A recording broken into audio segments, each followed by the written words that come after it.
5HD2, your information crossroads, WFNC. News Talk 640 WFNC. I'm Gilbert Bays, and we've got KIRK deVIERE on the phone here. KIRK deVIERE, how are you, sir?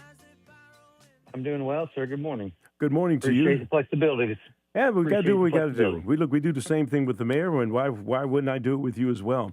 I know you guys are busy, and you got places you got to go, things you got to do, and so the most important thing is you're here on the line. We got a picture of you up on the screen for our podcast, and so everything will go as normal, with the exception of the fact that you're not physically here with me. KIRK deVIERE is the Cumberland County Board of Commissioners chairman, and every Tuesday we get together around this time to talk about things that are pertinent to the county. And I'm going to just start right off with letting you have the floor, and you tell me what's pertinent to the county.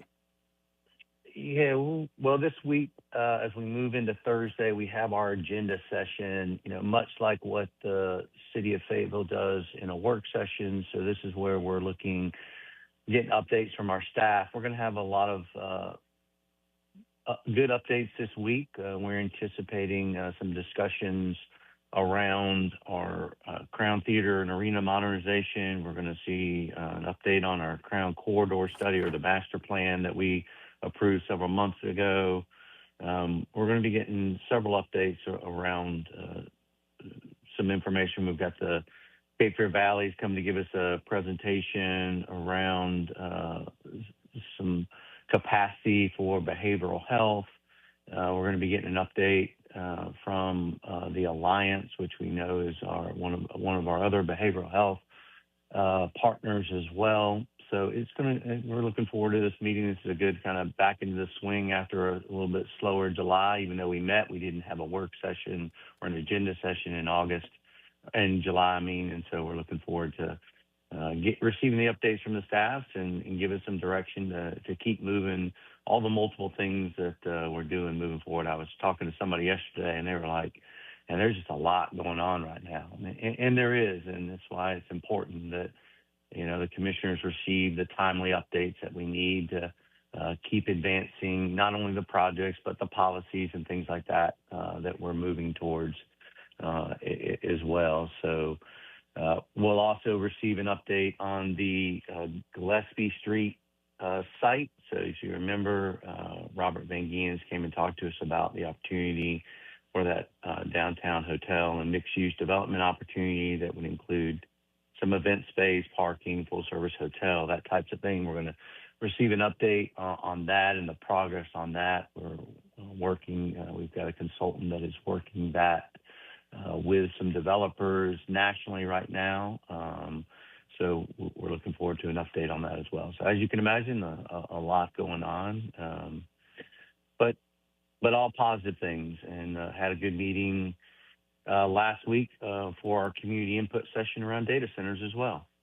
Well, let's talk about a couple of these things here that you've outlined and just kind of bring people up to date. You didn't mention the Aquatic Center, and I know that's big on the Board of Commissioners' plate in terms of its development and what it has the potential for doing in the community. For folks who are not familiar with that project, where are we on that in terms of consultants and looking into it? Yeah, so we recently in July finalized the contract. That process is beginning to move forward. It's about probably a 6-month process. And again, remember, they're going to be evaluating, the programming, the types of programming that we could have in there. It's just going to be geared around sports tourism, swim meets, competitions. Is there a community recreation component to it? We're going to look at locations. We're going to look at financing and quite frankly, really just the feasibility of it and make sure that this is the right direction and step for the community.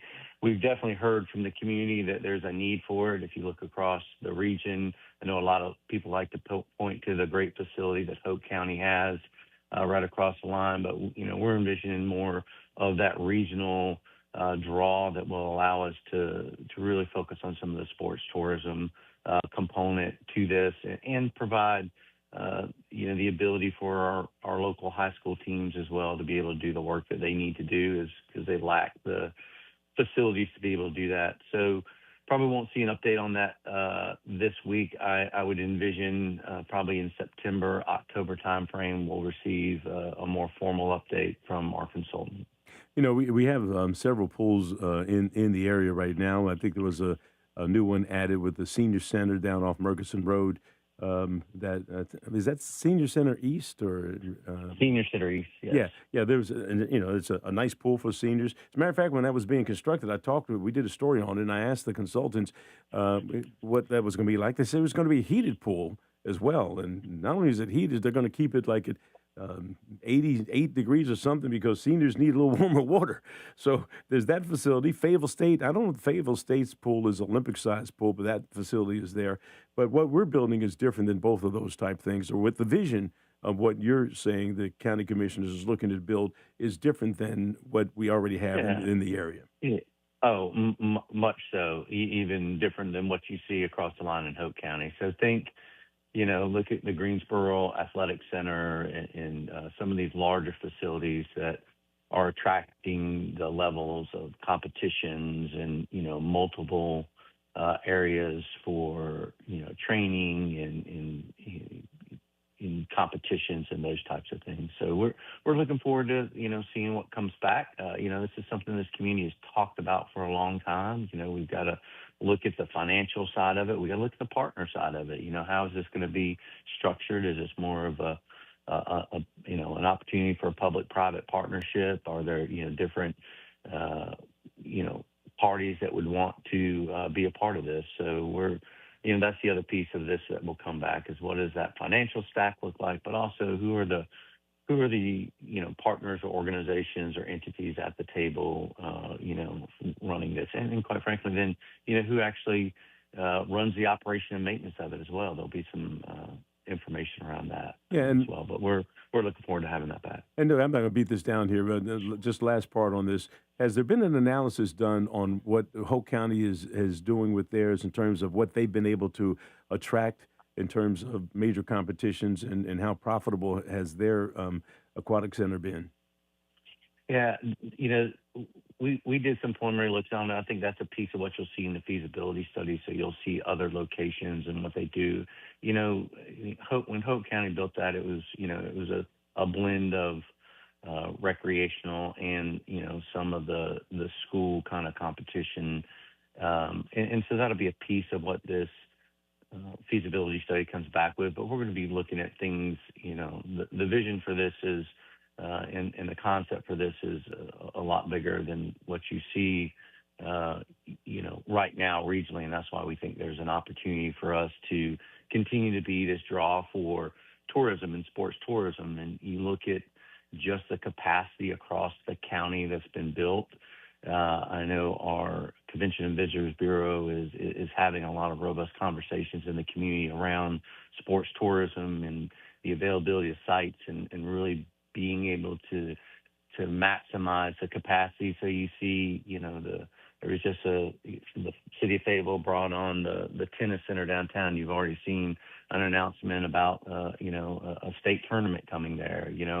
There's other capacity across the county that we can leverage, whether it's indoor basketball courts or our baseball fields or, different soccer fields and different facilities, other, maybe sporting fields that may be coming online that we're going to continue to look at from a sports tourism. And this will just add to the arsenal when you look at, the ability to host this collegiate type or higher or even high school levels, state and regional type events that bring people into our community that are going to spend, their sales tax dollars here. They're going to stay in our hotels. They're going to eat in our restaurants.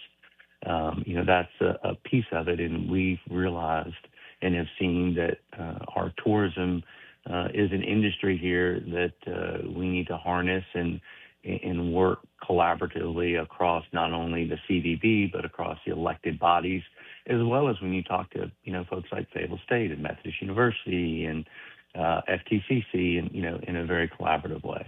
What you're speaking about is the residual impact of having an event like this, or event center like that, or a downtown convention center, or whatever it might be. And you have people who come to this area who only know Fayetteville as Fayettedom from years gone past. And I think when you have people come in and you get the residual impact like you're talking about now, it bodes well for the community in long-term ranges in terms of what businesses might consider coming here, what folks might decide to do in terms of saying, hey, I want to live in Fayetteville, I want to live in this community. And that's basically it in a nutshell. Yeah, that's a big part of it. Tourism not only drives, it not only drives the economic side from the impacts you just talked about, but it's also, a visitor's first look at our community. And we're already doing a lot of that well. We just, example, under the Crown, you've got a Jehovah Witness conference happening. That's a state level conference that's happening out there. That's, those people are seeing our community. They're seeing the botanical gardens. They're seeing, the different Rose Pond and the different amenities that are across the community, the Woodpecker Stadium. And they're saying, hey, I'm only a 2-hour drive from there. I'm going to come back there on a weekend and I'm going to go to a game. I'm going to go visit the botanical gardens. I'm going to go to this great Airborne Special Operations Museum downtown. And so it's any time a visitor comes to town, it's the first time, or returning time to really showcase the community, not only from a place they can come back and visit, but a place that they could see themselves living. So it's an important touch for our community. If you're just joining us, KIRK deVIERE is the chairman of the Cumberland County Board of Commissioners. He joins us here in Studio One on Good Morning Fayetteville every Tuesday, and he has a little conflict that wouldn't allow him to physically be here, so we accommodate and we have him on the phone. We'll continue our conversation with him. Right now it's 7:35. We're going to hold KIRK over and check out local news right now from CBS 17. Good morning, I'm Greg Funderburg from the CBS 17 newsroom. Staff Sergeant Michael Swinton has been laid to rest at the Sandhill State Veterans Cemetery in Spring Lake. Swinton was killed in Iraq last month. The Fayetteville native leaves behind his wife Mia and 2 children. His funeral services took place Saturday afternoon in Hope Mills. The cyclosporiasis outbreak in Wake County appears to be slowing down a bit. Health officials say there are 500 reported cases in Wake County and 12 hospitalizations, which is only a small increase from last week. Even so, Wake County still makes up the majority of North Carolina's cases. State health officials are reporting 867 cases and 33 hospitalizations, with a new update expected tomorrow. Less than a month after his death, a military base is paying tribute to late Senator Lindsey Graham. Secretary of War Pete Hegseth, Governor Henry McMaster, and other federal and South Carolina leaders were on hand as the Defense Department officially renamed Joint Base Charleston to Joint Base Lindsey Graham. Graham served 33 years in the Air Force, retiring as a colonel in 2015. President Trump is issuing an executive order to reduce the number of shots recommended for children by the federal government. The move would also break up the MMR vaccine that covers measles, mumps, and rubella and make them 3 individual shots. Companies would need to start clinical trials to make it happen. From the CBS 17 newsroom, I'm Greg Funderburg.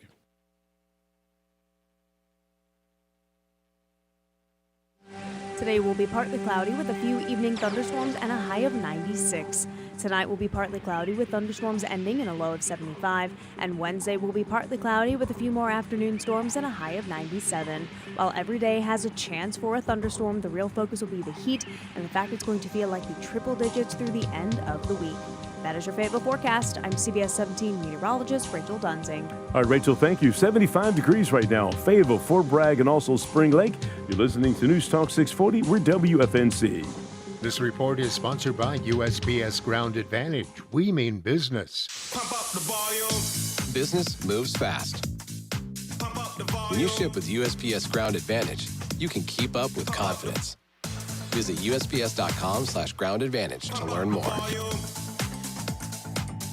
Attention Lumberton, the used car liquidation blitz is on. 1 week only at Lumberton Honda. Get your winning drive and score with hundreds of pre-owned vehicles at liquidation prices. All makes, all models. Credit challenges? No credit? No problem. We'll tackle any obstacles and get you financed today. Got a trade? We want it. And we're paying top dollar. The used car liquidation blitz. Coming to Lumberton Honda. Exit 22 off I-95. Offer with approved credit. Trade value must be determined with visual inspection. See dealer for complete details and expiration. Attention Lumberton! Attention Rayford! And y'all too, Fort Bragg! Remember this, 295-95 exit 22. That's the brand new easy drive from Fayetteville straight to Lumberton Honda. And you're here in 20 minutes. If you're buying a Honda, there's no reason to go anywhere else. Lumberton Honda is the best place to shop. And now it's never been easier to get here. Say it again, 295-95 exit 22. Lumberton Honda, the only stop you need. Everywhere you look, things are getting more expensive. But at Consumer Cellular, we're lowering the price for those 50 and up. Now you can get unlimited everything for just $35 a line. That's $35 a month for unlimited talk, text, and data. Switch to the carrier ranked #1 in network coverage and customer satisfaction and get unlimited everything for just $35 a month. Call 1-888-FREEDOM or visit Consumer Cellular online or in-store today. Price includes $5 credit for auto pay and e-billing. Taxes and fees apply. Data speeds reduced after 35 gigabytes. Rankings done by 2025 ACSI survey. Finding great candidates to hire can be like, well, trying to find a needle in a haystack, but not with ZipRecruiter. Its powerful technology actively finds and invites qualified candidates to apply to your job. So while other companies might deliver a lot of hay, ZipRecruiter finds you the needle in the haystack. See why 4 out of 5 employers who post a job on ZipRecruiter get a quality candidate within the first day. Try ZipRecruiter for free at ZipRecruiter.com/free. That's ZipRecruiter.com/free. ZipRecruiter.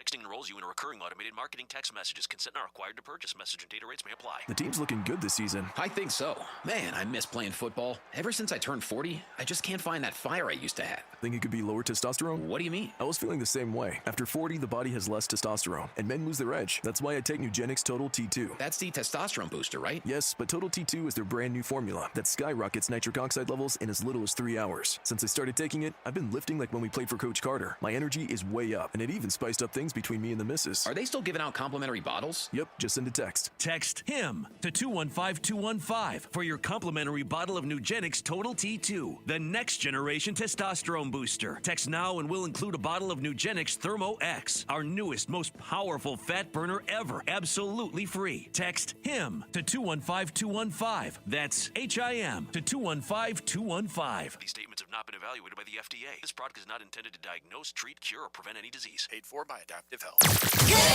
Good morning, Fayetteville with Gilbert Bays on WFNC News Talk 640 AM and now on 103.5 HD2.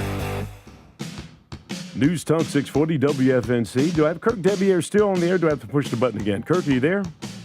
I'm here. Yeah, good. I'm hoping. Did you enjoy the commercials?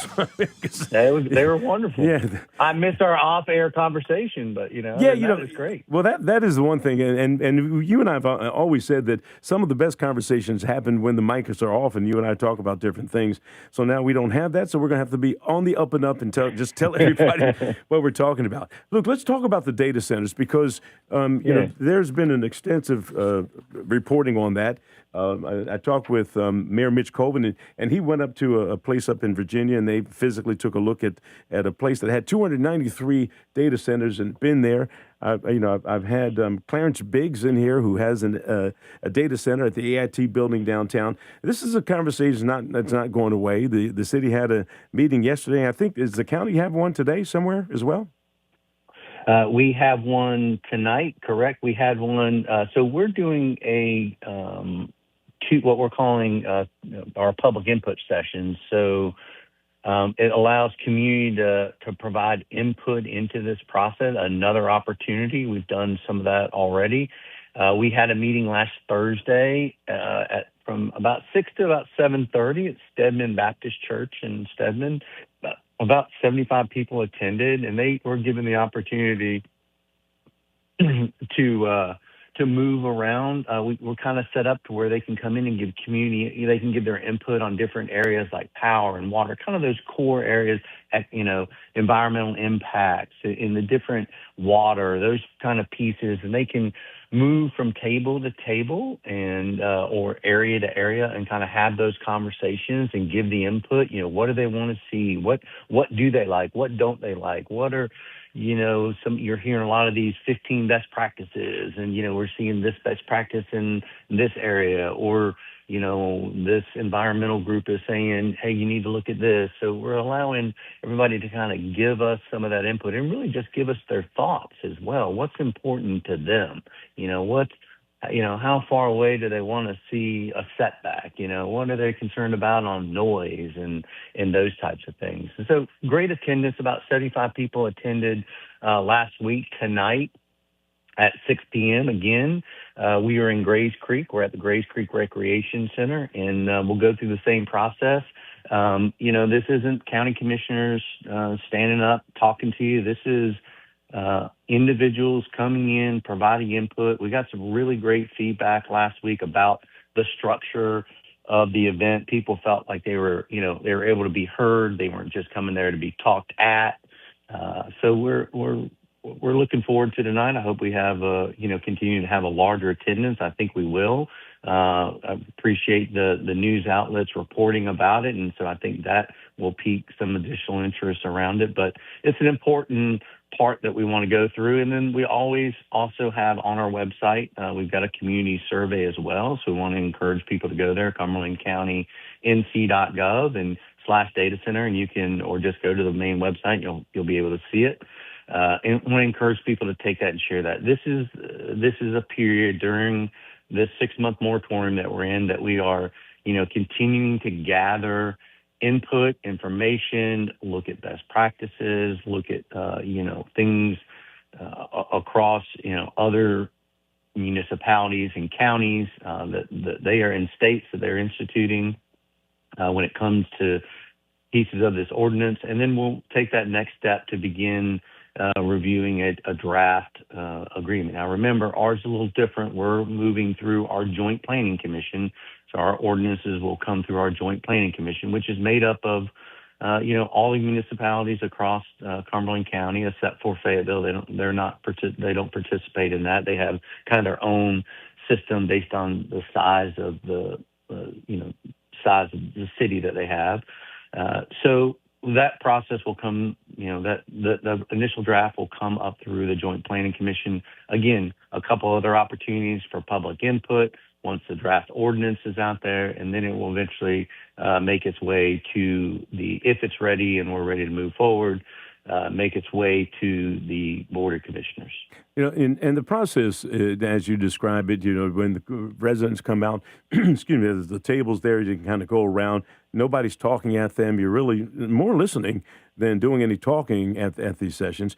And it is important. And a perfect example of what we're talking about is Eastover is kind of up in arms at Fayetteville, talking about a potential data center that isn't in Eastover. And I would assume that it would be in the county, the location they're talking about, that would be annexed into the city of Fayetteville. The way I think the wording of what is being presented, it has folks in Eastover kind of on edge here about what's happening around them. Are you familiar with that proposal? And that's apparently county land right now, and it's outside of Eastover. What do you know about that? Yeah, that's correct. And actually, some of the people that showed up in Stedman last week were having conversations. I was actually at the Eastover town council meeting when there was a lot of conversations about it as well, and concerns and citizens voicing their concerns around a potential proposed site. That location that is being discussed is in the county right now. So it is in the unincorporated area between Fayetteville and Eastover. So it is, it's under the moratorium right now. Nothing can move forward there. Do your eyebrows go up when the city is making a proposal that would eventually be annexed into the city, and it's county property right now? Again, those are decisions that the mayor and the Fayetteville City Council will make as they look at, I know there's discussion that land could be potentially annexed. There's a lot of steps in between how that would happen. But I think that's a conversation for, where the mayor and the, city council are. And that takes the first step from the landowner that would actually have to petition for voluntary annexation. Those are the laws that are in place right now. And I understand the concerns that Eastover residents have. There's some very passionate conversations around the concerns that they have and where that would be located, potentially located based on, other neighborhoods and just the rural nature of Eastover that's there and more of the non-industrial.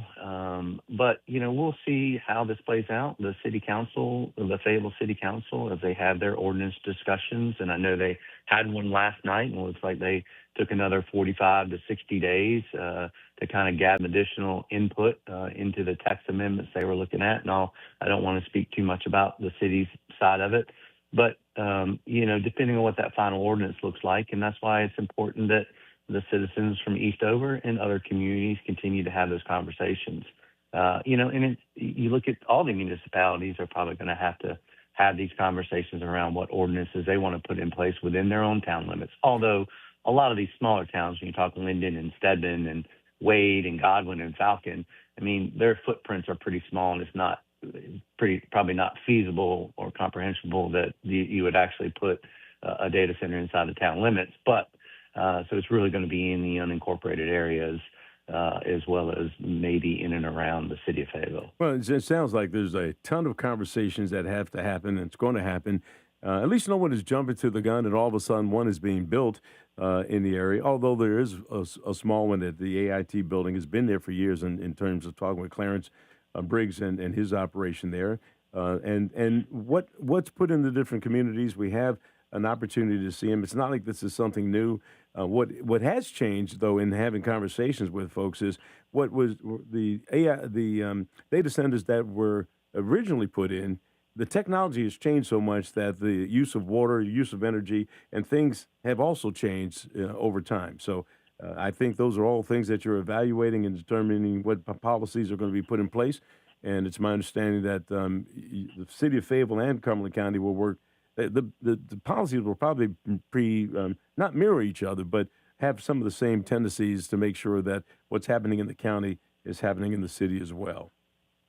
Yeah, we gave direction to our team, and I believe the city has as well, that we want to make sure that our ordinances, there's conversations and collaborations around them. I mean, ours is going to be a little bit more rural focused, of course, where the city would be a little bit more urban density focused. But we want to make sure that, our teams are having those conversations and we're making sure that they align, just like you would do on, any other major industry ordinance, as you begin to make a major, text amendments and shifts to ordinances for industry coming to your communities. I turned my microphone off. Okay, we beat this thing down here. We've got a few minutes left, But there's always going to be a healthy conversation about this, and there are folks, and I've said this to everybody. I said to Clarence Briggs, there are always going to be folks who are going to be against this, no matter what the presentation is, and that's their right to do that, and that's their right to protest as well. I think there was a protest at 5:30 before the meeting yesterday. Are you experiencing any protests at the meetings that you're having? We had a press conference prior to one of our public hearings. It was very orderly. It was more of a discussions and more of a press conference format than it was what you would see, signs and chanting and those types of things that you may see at different types of protests. But it's been orderly, and we've allowed a lot of speakers to speak, and I will say that the public within our chambers has been respectful. I asked everyone to be respectful. That's the thing about this, is that as a community, as we move forward with this conversation around data centers or other conversations like we've just having and currently having with Joint 911 or other conversations, we can do that in a respectful way. And we can remember these are our neighbors, and these are, potentially the people you go to church with. And, you can have respectful conversations and be disrespectful. And I get that passions rise and tempers rise. But you can, make your factual points and have that dialogue. And I think we've seen that in ours. We've had some people get a little passionate a couple times, but it's been a good community engagement And I think we'll continue to see that as we move through this process. Our board has been trying to be very deliberate and thoughtful through this process to make sure that we're engaging the community, that we're listening more than we're talking, and that we're doing, because remember, this ordinance is going to shape how this industry interacts with our community. So we get to determine what that looks like, and our community gets to determine what that looks like. So if we want certain, maybe tighter policies on certain things, then we have the ability to put those things in place, and we'll work with the industries that want to conform to the type of ordinance we put in place here in this community. Because remember, by putting these ordinances in places when industry or companies like this come into the community, what you're doing is you're eliminating some of those headwinds. They know what the expectations are. If this is the ordinance and this is the expectations I have to meet, I've got to do X, Y, and Z. And they may be tighter here than in another community because this is how our community wants the ordinance to interact with the community or to shape the community, then they'll make the decision to come here or not to come here. But it's a choice for the community, just like over the years when other pieces of the UDO have been put in place. So, I remain optimistic about the process that we're going through. I think it's engaging the community, and we'll get to a final outcome. Well, we've taken up the whole time. It's time for me to give you the boot, and you're not even here for me to kick you out. I'm going to have to kick you off the phone here. You have to hang up on me. I'm going to hang up on you, but give you the last 30 seconds or so. Is there any other point you want to drive home about the county fair or anything else that's coming that you want to make? I'll hit the county fair next week, but we continue to work through our joint 911. We have another task force meeting today at 3:30 at City Hall, where the county and city are coming together. We've got a joint task force that we're working through this. We met last week, made some good steps forward on the governing board and the initial term of this interlocal agreement. And today we'll chip away at the core components of the interlocal agreement that we need to get some consensus around so that our staffs and attorneys can put together the framework that we can take back to our boards and move this forward. It was a really a good conversation last week. I'm looking forward to the conversation this afternoon. All right, KIRK deVIERE, Chairman of the Cumberland County Board of Commissioners, joins us every Tuesday. We appreciate you, and we'll see you next week, possibly in person if you're going to be around town. Yes, sir. I'll be there. All right, you're listening to News Talk 640 WFNC. Right now, it's 7:56. My name's Ron Ross. I need your vote for County Commissioner.